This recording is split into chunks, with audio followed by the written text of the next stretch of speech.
The Environmental Protection Agency describes green architecture as the practice of creating structures and using processes that are environmentally responsible and resource efficient throughout a building's life cycle, from siting to design, construction, operation, maintenance, renovation, and deconstruction. This means that buildings be self-dependent throughout their entire existence, which includes regulating temperature with earth and sun, harvesting rainwater, harvesting gray water from growing food, treating sewage locally, and building with recycled materials. Green architecture is crucial for the continuous development of the world. It results in environmental, economical, and social benefits.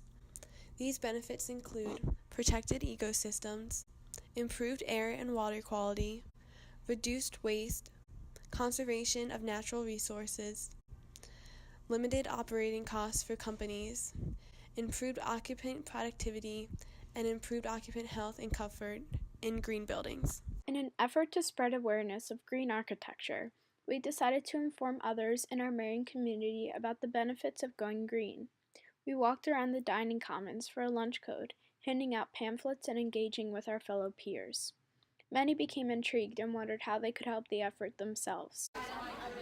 90 per. Oh my god! It angers me. It angers me. This is not acceptable. It angers me. Also, we spoke to Mrs. McLennan about our topic, who is well versed in this area and was able to provide us with more interesting information. Two Mercy Corps values that relate closely with green architecture are global vision and responsibility and collaboration with others. Global vision and responsibility involves a person being aware of their place in the world and actively working to make the world a better place.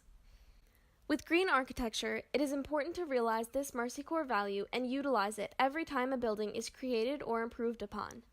In addition, as technology and green architecture improve, collaboration is needed between architects, scientists, engineers, and the people who will occupy these green spaces to ensure that they are safe for both people and the environment. In addition to these Mercy Corps values, green architecture relates to many of the fundamental themes of Catholic social teaching, especially care for God's creation. But what does it actually mean to build sustainably? When we interviewed Pat McLaughlin, co-founder of the nonprofit organization Build Abroad, he brought up an interesting and valid point about what it means to build with sustainable materials. When you look at sustainability, you have to really think about not just, what type of material it is, but where is it coming from? Mm-hmm. Because things that are in your own backyard that you can repurpose, reuse, and build with is much more eco-friendly than taking something that maybe someone says is eco-friendly, like bamboo or whatever, and importing it to a country that doesn't grow bamboo or whatever. Sustainable design has both economic implications and significant social impacts. The social benefits of sustainable design are related to improvements in quality of life, overall well-being, and health.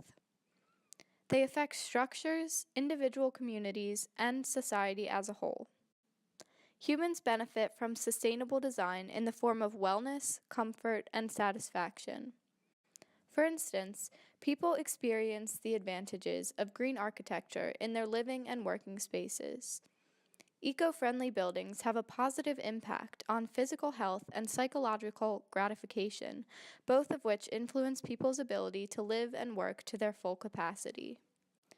One of our interviewees, Julia, illustrates this point.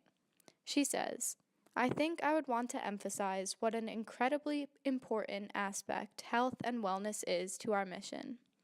Studies show that these environments have a direct impact on the positive well-being of building occupants, the quality of work they produce, and ultimately, the productivity with which they live their lives." We need to advocate for a change in our society. This can be done through various actions, ranging from talking to local government officials to educating people in your neighborhood. In buildings, changes can be made in the architectural design, such as installing solar panels, changing thermostats, and recycling. These are big picture ideas that companies can implement in an effort to be greener. On a more personal level, when shopping, it is suggested to buy less meat and possibly bring reusable bags so that the typical shopping bags are not wasted, as they are usually just thrown away.